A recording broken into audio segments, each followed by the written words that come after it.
Waalaikumsalam warahmatullahi wabarakatuh. Apa kabar anak ibu? Baik, Bu. Ibu bilang apa kabar? Kalian jawabnya alhamdulillah luar biasa Allah Akbar. Ulang ya. Apa kabar anak-anak ibu semuanya? Alhamdulillah luar biasa Allah Akbar. Apa kalian udah sarapan pagi ini? Belum. Kenapa belum? Selamat bangun ya? Ya Bu. Jangan telat tidur ya. Sekarang ibu absen dulu.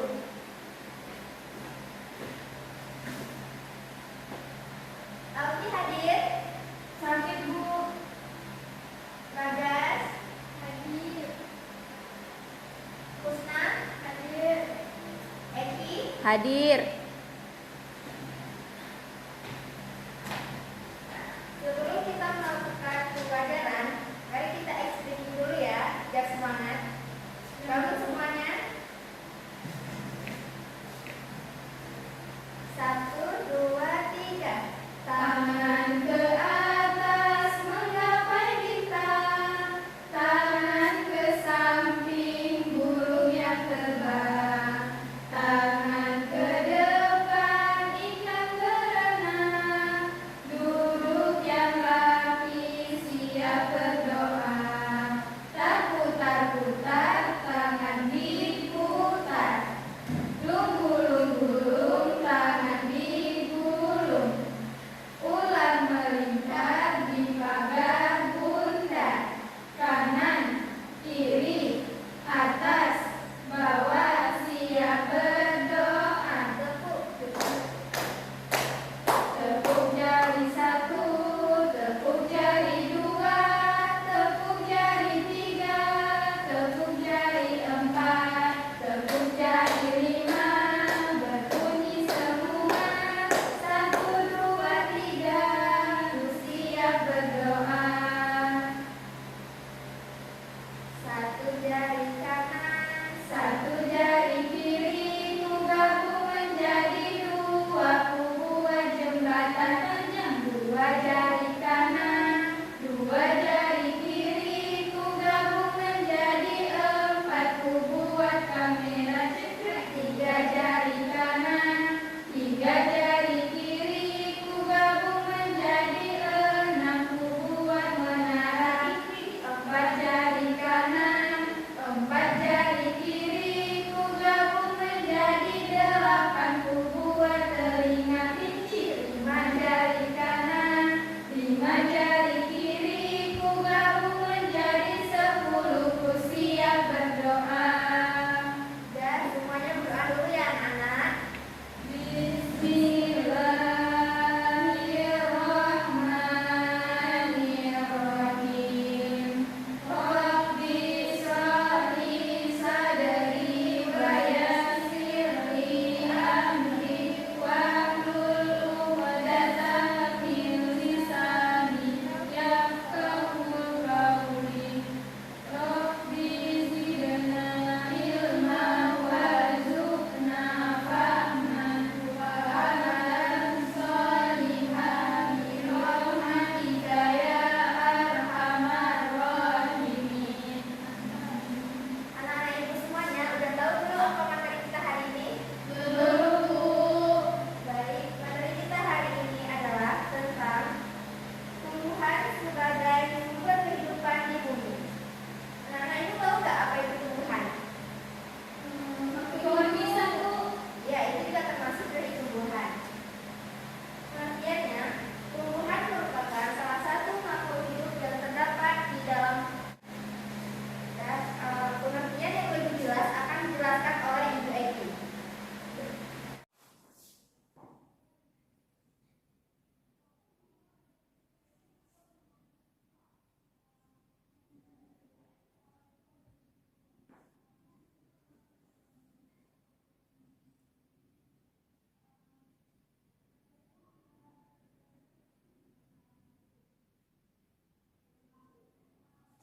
Nah, ini adalah ilustrasi pohon mangga. Tumbuhan sebagai sumber kehidupan di bumi. Nah, sebelumnya kalian pasti sudah tidak asing kan mendengar kata tumbuhan? Iya, Bu. Nah, tumbuhan itu merupakan makhluk hidup yang ada di muka bumi ini. Dia memiliki daun, buah, batang, dan juga akar. Dari batangnya hingga buahnya itu bisa kita konsumsi sehari-hari.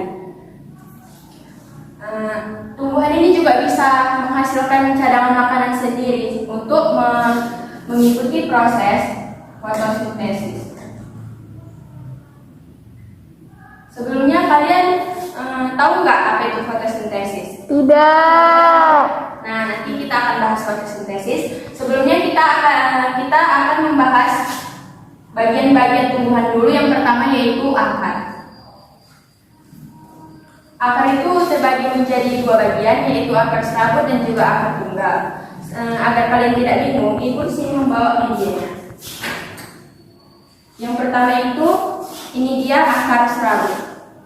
Akar serabut itu tidak memiliki akar utama. Dia seperti benang-benang kecil dan memiliki banyak serabut dia. Kalau akar tunggal itu, dia ini akar utamanya lebih besar dan juga dia memiliki sedikit cabang, nggak banyak seperti serabut yang pertama ini. Sebelumnya, akar itu pengertiannya salah satu bagian tumbuhan yang umumnya terdapat di bawah tanah dan dia meninggalkan cahaya matahari. Jadi dia tumbuhnya itu di bawah dan dia meninggalkan cahaya matahari. Dia juga memiliki tugas sebagai penyerap air. Kemudian dapat dijelaskan, selanjutnya akan dijelaskan oleh Ibu Magdalena. Masih semangat anak-anak ibu semua? Kurang Bu. Yaudah, yuk ice breaking dulu yuk, agar semangatnya bertambah. Ikutin ibu ya. Iya, Ibu cantik. Tepuk semangat. Semangat.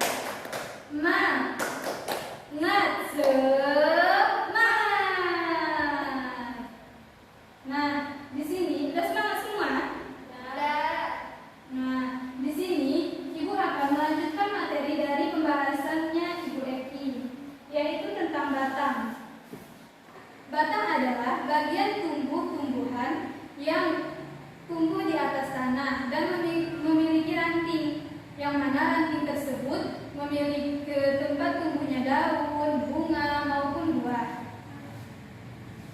Adapun batang memiliki struktur yang kompleks, ataupun batang ini memiliki ruas-ruas di dalamnya, yang mana tidak hanya bagian luarnya saja, akan tetapi batang ini memiliki lapisan-lapisan sampai dengan yang terdalam, mulai dari lapisan luar sampai dengan lapisan yang terdalam. Adapun batang memiliki beberapa jenis. Ada yang tahu? Nah, di sini Ibu akan menjelaskan satu persatu. Yang pertama adalah batang berkayu. Batang berkayu ini adalah batangnya, ada yang tahu apa itu contoh batang berkayu? Pohon nangka. Ya, betul. Asyura tahu apa itu batang berkayu? Contohnya? Tidak. Seperti yang diucapkan Iranda, batang nangka, batang mangga, itu semua adalah batang yang berkayu. Dan contoh batang yang kedua adalah batang rumput, yang mana batang rumput ini terdiri dari ruas-ruas. Contoh batangnya adalah rumput yang biasa kita lihat di sekitaran kita, padi, itu semua contoh batang yang berluas. Dan yang selanjutnya adalah batang basah. Batang basah ini adalah pada bagian dalam batang tersebut memiliki bagian batang yang lembut. Ada yang tahu contohnya apa? Tidak, Bu. Nah, contohnya itu seperti batang pisang. Nah, batang pisang ini adalah contoh batang basah.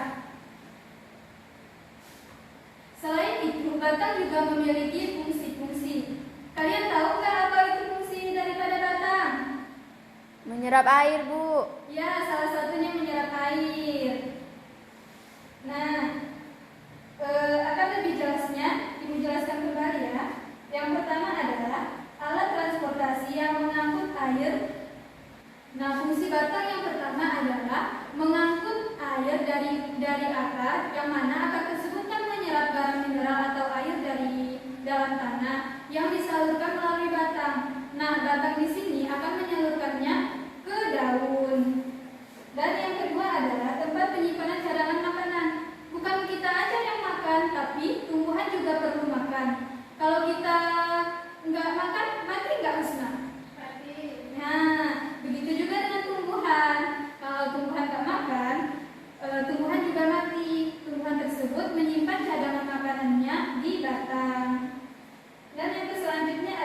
tempat tumbuhnya daun, buah, serta tempat tumbuhnya ranting. Yang mana kalau seandainya nggak ada batang nih, langsung akar, tumbuh buah, tumbuh daun, hidup nggak? Nah, begitu.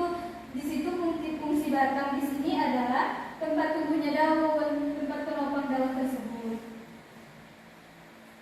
Nah, yang selanjutnya adalah daun. Daun adalah bagian tumbuh-tumbuhan yang tumbuh pada batang. Daun umumnya berwarna hijau. Ada yang tahu nggak mengapa daun berwarna hijau? Enggak, Bu. Karena klorofil. Ya, pintar Kiranda. Nah, daun mengapa daun itu berwarna hijau? Karena di dalam daun itu memiliki zat klorofil, yang mana zat klorofil tersebut akan membantu ataupun bahan dari proses untuk fotosintesis, yang mana fotosintesis nanti akan dijelaskan oleh Ibu Asyura.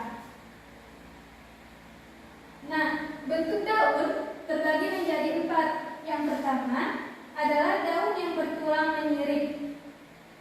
Nah, Ibu membawa contoh daun bertulang menyirip seperti sirip ikan. Ini adalah contoh daun menyirip. Ada yang tahu ini daun apa? Mangga. Ya, ini daun mangga. Jadi kalian nggak bingung lagi apa sih contoh daun menyirip itu? Nah, Ibu membawa contohnya. Ini adalah contoh daun yang menyirip. Dan yang kedua adalah daun yang bertulang menjari, bentuknya seperti jari-jari tangan. Sebelum Ibu menyebutkan contohnya, mungkin dari kalian ada yang tahu apa itu daun yang menyirip? Husna tahu? Daun yang menyirip? Daun sirih. Salah. Daun putih. Ya, daun ubi. Nah, Ibu membawa contohnya. Ini adalah contoh daun yang menjari. Maaf ya, daunnya dah layu. Tadi pagi Bu ambil nih. Nah, daun singkong ini adalah contoh daun yang menjari. Yang selanjutnya adalah daun yang bertulang melengkung. Di sini Ibu membawa contohnya itu daun sirih. Daun sirih ini adalah daun yang tulangnya melengkung. Yang selanjutnya adalah daun yang bertulang sejajar. Contohnya di sini adalah daun pandan. Daun pandan ini contoh daun yang bertulang sejajar. Selain batang, daun juga memiliki fungsi, yang mana fungsi daun terbagi menjadi 3, yaitu tempat terjadinya proses fotosintesis, yang mana daun memasak makanannya, tumbuhan memasak makanannya di daun, yang mana proses tersebut merupakan proses fotosintesis. Dan yang kedua adalah sebagai alat pernapasan bagi tumbuhan. Asyura, kalau seandainya kita nggak bernapas, hidup nggak? Tidak. Nah, begitu juga dengan tumbuhan. Apabila tumbuhan tidak bernapas, tumbuhan juga tidak akan hidup. Nah, kalau manusia kan bernapas dengan hidung, di sini tumbuhan bernapas dengan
Halo, Bu. Kalian tahu tidak tumbuhan dapat membuat makanannya sendiri loh? Tentunya dengan bantuan sinar matahari yang disebut dengan berfotosintesis. Nah, agar lebih mudah untuk memahaminya, mari kita belajar sambil bernyanyi.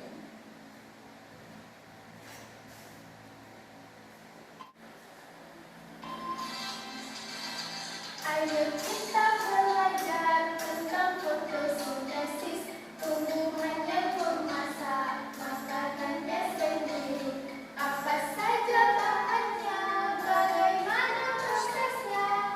Ayo kawan, saya tahu jawabnya. Bahan yang dibutuhkan dalam fotosintesis: energi matahari, CO2 dan air. Klorofil pada daun melengkapi prosesnya. Fotosintesis terjadi pada daun. Fotosintesis terjadi pada daun. Fotosintesis terjadi pada daun. Akan menyerap air dan mineral dalam tanah, disalurkan ke daun, menyerap CO2. Klorofil pada daun melengkapi prosesnya. Hasilnya oksigen, gula, dan karbohidrat. Oke, anak-anak. Jadi kita sudah mengetahui apa itu proses fotosintesis. Nah, itu akan menjelaskan lebih rinci tentang proses fotosintesis. Nah, proses fotosintesis terjadi pada daun. Fotosintesis merupakan proses pembuatan makanan yang terjadi pada tumbuhan, terutama tumbuhan yang mengandung zat hijau daun, yaitu klorofil. Dengan bantuan cahaya matahari, tumbuhan yang berfotosintesis mengandung karbohidrat dari karbon dioksida CO2 dan air H2O yang menghasilkan glukosa dan oksigen O2 untuk makanannya. Nah, jadi apa sih yang dibutuhkan untuk berfotosintesis? Yang dibutuhkan adalah yang pertama air, yang kedua karbon dioksida, yang ketiga klorofil pada daun, yang keempat adalah sinar matahari. Nah, bagaimana sih prosesnya? Ayo kita belajar lebih lanjut.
Ibu sudah menggambar bagaimana proses fotosintesis. Ibu akan menjelaskan proses fotosintesis. Ibu akan menjelaskan tentang proses fotosintesis. Nah, yang pertama, tumbuhan menyerap cahaya matahari dan disalurkan masuk melalui kloroplast daun. Nah, terus selanjutnya, kloroplast pada daun menyerap cahaya matahari.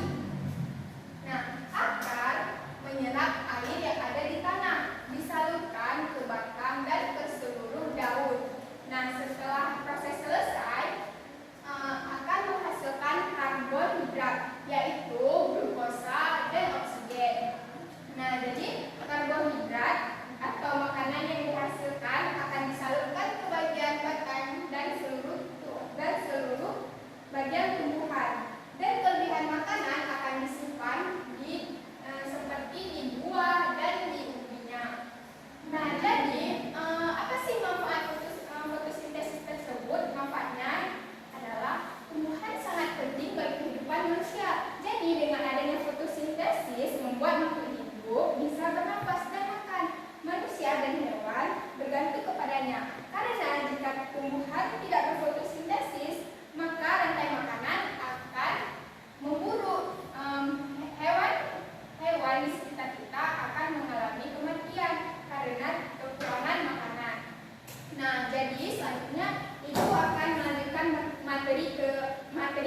Nah, yaitu perkembangbiakan tumbuhan. Nah, perkembangbiakan tumbuhan terbagi menjadi dua, yaitu vegetatif dan generatif. Apa sih perkembangbiakan generatif dan vegetatif? Perkembangbiakan vegetatif adalah perkembangbiakan aseksual.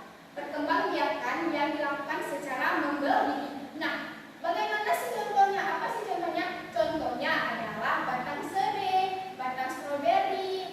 Nah, selanjutnya adalah perkembangbiakan generatif. Apa sih perkembangbiakan itu? Nah, perkembangbiakan generatif adalah perkembangbiakan secara kawin atau pembuahan. Nah, contohnya seperti apa? Seperti tumbuhan jagung, tumbuhan pepaya. Nah, jadi sekian dari Ibu. Jadi selanjutnya akan dilanjutkan oleh Ibu Askia. Anak-anak Ibu, apa sudah mengerti tentang tumbuhan? Sudah, Bu. Baik, kesimpulan dari pembelajaran kita hari ini adalah tumbuhan merupakan salah satu makhluk hidup yang terdapat di alam semesta. Seperti yang ada di sekeliling kita. Adapun struktur tumbuhan terdiri dari akar, batang, daun, bunga, buah, dan biji. Tumbuhan juga membutuhkan fotosintesis dari matahari untuk proses pertumbuhannya. Fotosintesis dilakukan oleh tumbuhan hijau yang memiliki kadar klorofil di dalam daunnya. Contohnya seperti daun sirih, daun mangga. Anak-anak Ibu tahu nggak? Ternyata tidak semua tumbuhan melakukan fotosintesis anak-anak. Ada pula tumbuhan parasit yang hanya menempel pada tumbuhan lain. Masuk. Jika tidak melakukan fotosintesis, berarti tumbuhan ini tidak termasuk apa? Tidak termasuk tumbuhan apa? Tumbuhan hijau, Bu. Ya, betul. Tidak termasuk tumbuhan hijau dan tidak memiliki kadar klorofil. Contohnya seperti tumbuhan benalu. Ini Ibu ada membawa media tumbuhan benalu. Ini ya tumbuhan benalu. Lalu tumbuhan ini hanya bisa merugikan tanaman lain karena dia